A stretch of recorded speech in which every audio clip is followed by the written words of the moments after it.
হাজোত বিজেপিৰ পঞ্চায়ত নিৰ্বাচনৰ তৎপৰতা সমাগত পঞ্চায়ত নিৰ্বাচন হাজোৰ সংখ্যালঘু অঞ্চলত বিজেপিয়ে এইবাৰ পঞ্চায়ত দখলৰ অভিযান আৰম্ভ কৰিছে।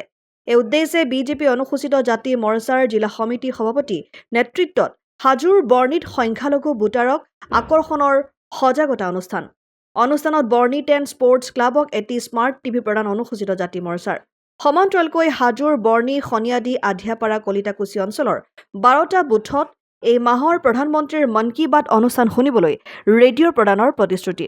উল্লেখযোগ্য যে কলিতাকুছি বৰ্ণি খনিয়াদি বঙালপাৰা পঞ্চায়ত মূলতঃ কংগ্ৰেছ আৰু অগপৰ দুৰ্গ হিচাপে পৰিচিত।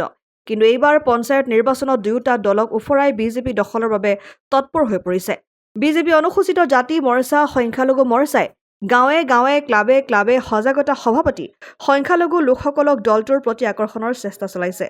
পঞ্চায়ত নিৰ্বাচনত জয়ী হ'বলৈ হ'লে সংখ্যালঘু বিজেপি কৰ্মীসকল সক্ৰিয় হৈ নিজৰ নিজৰ বুথত তৎপৰতাৰে কাম কৰিবলৈ আহ্বান জনাইছে অনুসূচিত জাতি মৰ্চাৰ সভাপতিয়ে। হাজোৰ পৰা কমলা কানডাছৰ ৰিপৰ্ট, অসম আদিত্য।